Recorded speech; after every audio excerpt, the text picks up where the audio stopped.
आपने कभी ऐसे व्यक्ति को देखा है जो अपने आप से प्यार करता है? अब आप कहेंगे विवेक ये कैसा क्वेश्चन है, हर कोई व्यक्ति अपने आप से प्यार करता है और अपने आप से प्यार करना तो बहुत बढ़िया चीज है, इससे अच्छी तो कोई चीज कोई बात हो ही नहीं सकती। मैं कहूंगा हां, आप बिल्कुल सही कह रहे हैं, लेकिन आप अपने प्यार में पागल हो जाएं और इतना पागल हो जाएं कि आपको कुछ ना दिखे, और आप इतना पागल हो जाएं कि बिल्कुल एबनॉर्मल बिहेवियर करने लगे, तो आप क्या कहेंगे? क्या वो सही है? तब तो आप कहेंगे ना कि नहीं, वो सही नहीं है। अपने प्यार में पागल हुआ जा सकता है, लेकिन एक लिमिटेड अवस्था में, एक संतुलित अवस्था में, लेकिन बिल्कुल एबनॉर्मलिटी डेवलप हो जाए तब कहा जाएगा कि आपको एक और पर्सनालिटी डिसऑर्डर है। मैं एक और क्यों कह रहा हूं? क्योंकि एक पर्सनालिटी डिसऑर्डर हमने पिछले वीडियो में डिस्कस कर लिया था और आज हम दूसरे पर्सनालिटी डिसऑर्डर को डिस्कस कर रहे हैं। टोटल 10 पर्सनालिटी डिसऑर्डर हैं। उन 10 में एक जो दूसरा पर्सनालिटी डिसऑर्डर आज जो हम डिस्कस करने वाले हैं उसे कहते हैं नार्सिसिस्टिक पर्सनालिटी डिसऑर्डर। आपको सुनने में बड़ा मजा आएगा। आपने ऐसे लोगों को देखा होगा लेकिन आपने जज नहीं किया होगा, और आज जो बात मैं कहने जा रहा हूं आप जज करेंगे कि क्या ऐसा भी हो सकता है। आपको हंसी आएगी और आपको बड़ा अच्छा भी लगेगा, बड़ा इंटरेस्टिंग भी लगेगा, अरे ऐसा भी होता है। तो हां, एक पर्सनालिटी होती है जिसको हम कहते हैं नार्सिसिस्टिक पर्सनालिटी। आपने सुना होगा यूनान के बारे में, जिसे हम ग्रीक भी कहते हैं, या एक भाषा के बारे में सुना होगा जिसका नाम है लैटिन भाषा, जो कि यूनान की मानी जाती है, ग्रीक देश की मानी जाती है। ग्रीक में या यूनान में एक कथा आती है, कहानी आती है एक व्यक्ति की, और उस व्यक्ति का नाम था नार्सिसस। कहीं पर आप बुक्स में पढ़ेंगे उसका नाम नार्सिसस है, कहीं पर उसका नाम नार्सिसियस है, बहुत सारे नाम अलग अलग कहे जाते हैं, लेकिन हम एक मान के चलते हैं कि एक लड़का है जो बहुत सुंदर है, और इतना सुंदर है कि उस पर जो स्वर्ग से जो अप्सराएं आती हैं वो भी उसके ऊपर फिदा रहती हैं, और वो इतना सुंदर है कि पूरी दुनिया में उसके जैसा कोई भी हैंडसम लड़का नहीं है, बल्कि लड़का नहीं, पूरी दुनिया में कोई ऐसी चीज ही नहीं है जो उससे बहुत ज्यादा सुंदर हो। इसका मतलब एक ही है कि वो सबसे सुंदर है, और उसको उस देश में ऐसा माना जाता था कि उस लड़के का नाम था शिकार का देवता, और उसका नाम था नार्सिसस। नार्सिसस शिकार का देवता था तो शिकार खेलने जाता था। ये एक बहुत ही माइथोलॉजिकल एक कथा है। ये हुआ था या नहीं हुआ था इसके बारे में पता नहीं, लेकिन कथाओं में ऐसी बात आती है कि वो शिकार का देवता था और शिकार खेलने जाया करता था। उसके जैसा कोई सुंदर नहीं था। एक बार वो शिकार खेलने गया, उसको बहुत प्यास लगी, और हो सकता था उस समय अपने साथ वो कुछ भी नहीं ले जाता होगा। उसको प्यास लगी और प्यास लगने के कारण वो किसी नदी के पास गया और उसने पानी पीने के लिए अपना मुंह नीचे झुकाया। पता है उस समय क्या हुआ? जब कोई व्यक्ति पानी पीने के लिए नदी में अपना मुंह झुकाता है, अपने शरीर को झुकाता है, तो क्या होता है? उसकी जो फोटो है, उसकी जो परछाई है, वो पानी में दिखाई देती है। बिल्कुल वही चीज वहां पर हुई थी। और जब वो ऐसा हुआ कि जैसे ही उसने अपनी परछाई को देखा तो उस परछाई पर वो मोहित हो गया। इसे मैं कह रहा हूं कि अपने प्यार में पागल हो गया। वो इतना पागल हो गया कि वो घंटों अपनी केवल परछाई को देखा करता था, पानी पीना तो भूल गया। और जैसे ही वो पानी पीने के लिए अपने शरीर को और नीचे ले जाता था, और आप थोड़ा सा इमेजिन करके देखिएगा, आप थोड़ा प्रैक्टिकल करके देखिएगा कि एक नदी है और नदी के पास आप जैसे ही पानी पीने के लिए अपना मुंह को उस पानी पर ले जाते हैं तो ऑब्वियसली कि आपकी जो परछाई है वो तो मिट ही जाएगी, क्योंकि आप तो बिल्कुल पानी के पास जा रहे हैं तो आपकी आंख बंद हो जाएगी। बिल्कुल सेम वैसे ही उसके साथ हुआ कि वो जैसे ही नीचे जाता था और पानी को अपना मुंह टच करता था तो उसकी परछाई चली जाती थी। क्यों? क्योंकि बिल्कुल पानी के पास आ गया तो उसकी आंखें भी बंद हो जाती होंगी, वो दिखाई नहीं देता था। वो वैसे ही सिर ऊपर कर लेता था, पानी नहीं पीता था। क्यों? क्योंकि वो परछाई उसकी इतनी ज्यादा उसको सुंदर लग रही थी, वो उस पर मोहित हो गया था, वो उस पर फिदा हो गया था, और वो घंटों बिल्कुल केवल और केवल उसकी परछाई पानी में इस तरह देखा करता था। एक दिन हो गया, 2 दिन हो गया, 3 दिन हो गया, उसके पास कोई भी आता, वो इतना सुंदर था। अब कोई भी सुंदर होगा तो उसके ऊपर लोग फिदा होंगे। और ऐसा माना जाता था कि अप्सराएं आती थी, उसको कहती थी भाई मेरे से शादी कर ले, नहीं करना है। अफेयर कर ले, नहीं करना है। वो तो केवल कहता था कि देखो तुम मेरे लायक हो ही नहीं। और 1 दिन, 2 दिन, 3 दिन बीत गए, और वो क्या है, वो डेली आता था और केवल उस पानी के परछाई को देखा करता था, पानी पी नहीं पाता था। और ऐसा क्या हुआ कि एक दिन वो वहीं पर परछाई देखते देखते मर गया। अब आप कहेंगे विवेक ये क्या घटना है? बस यही एक घटना है जिसने इस नार्सिसिस्टिक पर्सनालिटी डिसऑर्डर का जो कॉन्सेप्ट है उसको हम सबके सामने दिया, कि एक व्यक्ति अपने आप से इतना प्यार कर सकता है कि उसमें वो मर जाए। लेकिन यहां पर मर जाने का मतलब बिल्कुल पॉजिटिव नहीं है।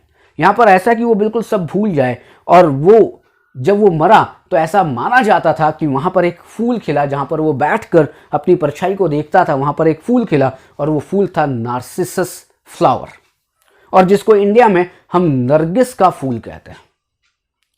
नरगिस का फूल, जिसे हम प्यार का फूल भी कहते हैं। बस यही एक आधार है इस नार्सिसिस्टिक पर्सनालिटी डिसऑर्डर को समझने का। यहां पर बिल्कुल ऐसे ही हम व्यक्ति की एक बात करने वाले हैं जो इतना ही, जैसा कि नार्सिसस अपने प्यार में पागल था, अपने ऊपर फिदा था, वैसे ही ये व्यक्ति भी होता है। इसमें क्या होता है, इसमें जो व्यक्ति है जिसको नार्सिसिस्टिक पर्सनालिटी डिसऑर्डर, या जिसको हम कहते हैं आत्ममोही व्यक्ति, अपने ऊपर मोहित, बिल्कुल मोहित, और इतना मोहित मैंने कहा कि अपने सामने किसी को वो कुछ समझता ही नहीं है। वो अवेयरनेस ही नहीं है कि उसके आसपास क्या हो रहा है। अगर अवेयरनेस है तो वो उनको कुछ मानता ही नहीं है अपना, बिल्कुल। और एक चीज आती है आत्मकेंद्रित,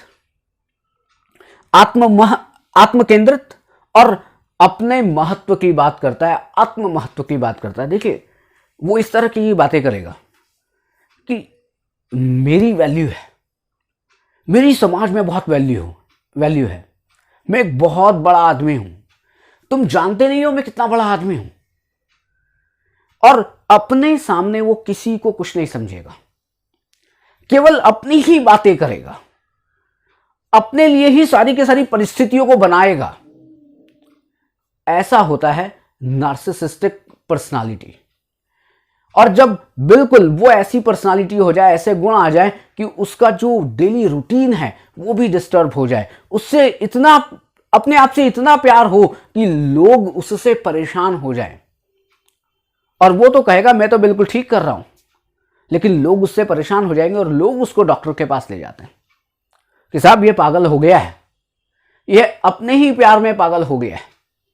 तो यहां पर क्या है, सबसे पहली विशेषता क्या है, वो सेल्फ इंपॉर्टेंस। आप समझ रहे होंगे कि अपने आप को इंपॉर्टेंस देता है हर जगह, और आत्मकेंद्रित है, सेंटर पॉइंट में केवल मैं हूं और कोई नहीं है। बहुत ज्यादा महत्वाकांक्षी है, अपनी ही इच्छाओं की बात करता है, केवल अपनी ही बातें करता है। फिर सफलता एवं शक्ति की कल्पनाओं से भरा हुआ, प्रीऑक्यूपाइड है, preoccupied with fantasies of success and power. ऐसा सोचता है देखो तुम समझ नहीं रहे हो, मैं एक दिन ऐसा सफल आदमी बन जाऊंगा ना, लाइन लगाना पड़ेगा, तुम्हें मेरे से मिलने के लिए क्यू में खड़ा रहना पड़ेगा। अभी तुम्हें लग रहा है कि मैं एक बहुत छोटा आदमी हूं, लेकिन मैं बहुत बड़ा आदमी बनने वाला हूं। मतलब इतनी कल्पना है, बिल्कुल एक दिवा स्वप्न, डे ड्रीम, मतलब बिल्कुल हवा में उड़ना, बस केवल कल्पना ही कल्पना। और किसके लिए? दूसरों के लिए नहीं, अपने लिए। मेरे पास इतनी शक्ति आ जाएगी, मैं पूरे इस संसार को कंट्रोल कर लूंगा। ऐसी क्या बातें कोई कर सकता है एक सामान्य व्यक्ति? तो आप भी यही कहेंगे कि एक सामान्य व्यक्ति नहीं कर सकता। हां, एक फैंटासीज में जी सकता है, लेकिन फैंटासीज में इतना ज्यादा कि पूरा के पूरा और कुछ नहीं, ऑक्यूपाइड है केवल कल्पनाओं से। और कल्पनाएं कैसी? सफलता की कल्पनाएं। कल्पनाएं कैसी? जो कि शक्ति की कल्पनाएं, बस मेरे पास सब कुछ होगा, मेरे पास शक्ति ही शक्ति होगी। फिर वो ये विश्वास करता है कि वो बहुत असाधारण है, बहुत अद्वितीय है, मतलब वो यूनिक है पूरे संसार में। वो ये मानता है कि देखो मेरे जैसा कोई नहीं है, मैं बिल्कुल यूनिक हूं। तुम्हारा सौभाग्य है कि मैं तुम्हारे घर में पैदा हुआ हूं, तुम्हारा सौभाग्य है कि मैं तुम्हारे साथ हूं, मैं इतना अलग हूं। क्या कोई आपका दोस्त ऐसा कहता है? तो जैसे ही अगर आपका दोस्त ये कहेगा तो कहना तू जा यार। लेकिन यहां पर क्या है, वो तो बिल्कुल विश्वास करके बैठा है कि नहीं साहब, मैं तो शहजादा हूं, मैं तो बिल्कुल अलग हूं, मैं बिल्कुल इस दुनिया से बिल्कुल अलग हूं, पूरा यूनिक हूं, और इतना यूनिक हूं कि मेरे सामने कोई टिकता नहीं है। वो ये विश्वास करता है कि मैं बहुत असाधारण हूं, मैं बहुत अद्वितीय हूं, बिल्कुल यूनिक हूं, और आप कोई भी ये समझ नहीं पा रहे हो कि मैं क्या हूं। लेकिन समय आएगा जब आप मुझे समझोगे कि मैं क्या हूं। ऐसी वो बातें करता है। प्रशंसा का भूखा है। आप बिल्कुल उसको ना तारीफ पे तारीफ, तारीफ पे तारीफ, तारीख नहीं, तारीख पर तारीख नहीं, तारीफ, प्रशंसा। आप उसकी बहुत प्रशंसा करो, आप उसको बिठा के उसको बिल्कुल प्रशंसा करते रहो, करते रहो, करते रहो। लेकिन वो कहेगा अरे यार तूने यार ये तो कहा ही नहीं मेरे बारे में। मतलब उसको भूख किस चीज की है? उसको भूख कोई किसी को कुछ चीज खाने की नहीं है, उसको भूख है लोग मेरी बस तारीफ करें। इतनी भूख है, मतलब केवल हमेशा मेरी बातें हों, लोग कहें अरे ये तो क्या आदमी है, लोग कहें अरे ये तो बहुत बड़ा आदमी है, मतलब उसकी आप तारीफ करते रहो। अब आप ये कहो कि आप जलेबी खिला दो, थोड़ी मीठी कम थी, अरे जलेबी तो मीठी होगी, थोड़ी मीठी कम थी। पेड़ा खिला दो, नहीं थोड़ा इसमें मावा जो खोआ था ना वो बहुत अच्छा नहीं था। मतलब कहने का जो मीनिंग है कि आप जितनी तारीफ कर दो उतना ही कम है। फिर आता है उसको क्या चाहिए, वो सोचता है कि मुझे लोग कोई ओहदा दें, मुझे कोई लोग नाम दें। कैसा? आप तो सुना होगा ना अपने दोस्तों का, अरे बॉस आ रहे हैं बॉस, अरे हमारे सोसाइटी के युवराज हैं ये, अरे ये तो राजा हैं, और अरे ये तो बहुत बड़ा आदमी है। आपने क्या किया? मतलब वो ये चाहता है कि मुझे ना लोग ऐसे ही नामों से पुकारे। मेरा नाम विवेक है तो विवेक से नहीं मुझे बोले, अरे बॉस आ रहे हैं बॉस, अरे युवराज आ रहे हैं, अरे किंग आ रहे हैं। ऐसी बातें करते हैं वो। तो उनको किसका नाम, मुझे नाम एक अलग सा, मतलब मेरा नाम नहीं, एक अलग सा नाम मिलना चाहिए मुझे, कोई जो बिल्कुल अलग हो और लोग मुझे कहें बिल्कुल अरे शहंशाह आ रहे हैं। ऐसी बातें उसको चाहिए। दूसरों का बड़ा शोषण करता है, दूसरों को अपने सामने कुछ नहीं समझता। आप ये सोचें कि अगर कोई नार्सिसिस्टिक पर्सनालिटी डिसऑर्डर किसी को है और वो यदि आपका सामान ले गया, मान के चलते हैं कि आपकी मोटरसाइकिल खड़ी थी बाहर अपने घर के बाहर और उसमें चाबी लगी हुई थी, तो वो उसकी इच्छा है वो ले जाएगा और कहीं भी जाके छोड़ आएगा, और आपको पता चलेगा कि वो आदमी ले गया था और आप उससे कहेंगे कि तुम मेरी मोटरसाइकिल कहां है? वो वहां पड़ी है, वहां से ले आना। अरे भाई वहां पड़ी है वहां से ले आना मतलब, अरे तेरा सौभाग्य है कि मैं ले गया था, मतलब तू समझ नहीं रहा है कि मैं कौन हूं। और दूसरों को परेशान करने में मजा आता है, बहुत परेशान करते हैं। और हम कहते हैं ना, एक वर्ड आता है इंग्लिश में एक्सप्लॉयटेशन, एक्सप्लॉयटेटिव बिहेवियर करते हैं, दूसरों का शोषण करते हैं, और दूसरों का शोषण करने में उनको बड़ा मजा आता है। फिर परानुभूति की कमी, परानुभूति को हम कहते हैं एम्पैथी। जनरली आपने लोगों को देखा होगा कि अगर कोई आपके सामने आए और उसको दुख हो रहा है, उसको पेन हो रहा है, तो आप भी में भी कुछ वैसी फीलिंग आती है, आप पे कुछ वैसी फीलिंग आती है। आप ये कहते हो हाँ मैं तुम्हारी बात समझ रहा हूं। लेकिन इन लोगों में जो नार्सिसिस्टिक पर्सनालिटी डिसऑर्डर है, आत्ममोही व्यक्तित्व विकृति है, इसमें जो ये लोग होते हैं उनको क्या है, दूसरों से की भावनाओं से दूसरों की फीलिंग से कोई मतलब नहीं है। वो केवल अपने कंफर्ट की बात करते हैं, मुझे कंफर्ट मिलना चाहिए, दूसरा कुछ भी हो उसको कुछ भी कोई मतलब नहीं है। दूसरा परेशान हो तो हो जाए, कोई बात नहीं, मैं परेशान नहीं होना चाहिए, मतलब मुझे कोई परेशानी नहीं होनी चाहिए। इसलिए कहते हैं लैक ऑफ एम्पैथी होती है इनमें। फिर घमंडी स्वभाव, अभी मैंने कहा था ना नार्सिसस जो लड़का था, जो माइथोलॉजिकल, जो मैं अभी कथा की बात कर रहा था, ग्रीक हिस्ट्री की। अब यहां पर घमंडी स्वभाव होता है, जैसा कि वो लड़का था बहुत एरोगेंट था, वो किसी को अपने सामने समझता ही नहीं था, बिल्कुल सेम वैसे ही होगा इसका स्वभाव, अपने सामने किसी को नहीं समझना। अरे मतलब अगर उसको उसके सामने कोई अगर इधर उधर की बातें कर ले, नहीं, वो इतना घमंडी कि वो छोटों से तो बात ही नहीं करेगा, केवल अपने बराबर वालों से बात करेगा, या जिसको वो मानता है कि हां ये मेरे से ज्यादा बड़ा है, उनसे केवल बात करेगा। वो तो क्या, मैं तुम्हारे लायक हुई नहीं, मैं, अरे मुझे तो वहां बैठना चाहिए, मैं तुम्हारे पास थोड़ी ना बैठूंगा। इतना घमंड, वो निकलेगा तो उसका एक अलग स्टाइल होगी। क्यों? क्योंकि वो यूनिक है। वो किसी से बात करेगा तो अपने अलग तरीके की बातें करेगा। क्यों? क्योंकि वो तो अनयूजुअल है, वो तो बिल्कुल यूनिक है, वो दूसरों से अलग है, वो तो बिल्कुल महान है। वो ऐसा मानकर चल रहा है या नहीं है अभी बात नहीं हो रही, लेकिन वो ऐसा मानकर चलता है कि वो तो बिल्कुल महान है। और बहुत ज्यादा घमंडी, बहुत मतलब बहुत ज्यादा एरोगेंट होता है वो। फिर दूसरों से ईर्ष्या होती है, दूसरों से बहुत जलन होती है। क्यों? क्योंकि कहीं ना कहीं वो ये मान के चलता है कि वो दूसरा मेरे से आगे ना निकल जाए, मेरे पास जो नहीं है वो उसके पास है, ऐसा उसको जलन होती है। वो ये मानकर चलता है कि ये जो दूसरे हैं वो कहीं मेरे से कोई चीज छीन ना लें, जलन होती है दूसरों से। और वो क्यों जलन है? क्योंकि मेरे पास सारी चीजें होनी चाहिए, दूसरों के पास नहीं होनी चाहिए। मुझे कंफर्ट मिलना चाहिए, दूसरों को कंफर्ट नहीं मिलना चाहिए। बस आप ये देखें कि एक कोई व्यक्ति ऐसा हो जो केवल और केवल, मतलब आप अपने आप से इतना प्यार करेगा कि वो बिल्कुल ऐसे धीरे धीरे, बिल्कुल अरे कुछ लग ना जाए, बिल्कुल इतना प्यार।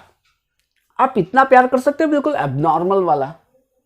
हाँ, हम प्यार करते हैं अपने आप को, लेकिन इतना प्यार कि केवल हम अपने अलावा किसी की बात ही ना करें, अपने ऊपर ही मोहित हो जाएं। अब हम फैंटासी से भरे हुए हों, हम इमेजिनेशन से भरे हुए हों कि नहीं बस मुझे ही पावर मिलेगी, मुझे ही सक्सेस मिलेगी और मैं एक दिन इतना बड़ा आदमी हो जाऊंगा कि आप समझ ही नहीं सकते। प्रशंसा का भूखा। तो ये सारी की सारी कैरेक्टरिस्टिक्स होती है। यदि आप में भी हैं तो भी थोड़े अटेंशन की जरूरत है।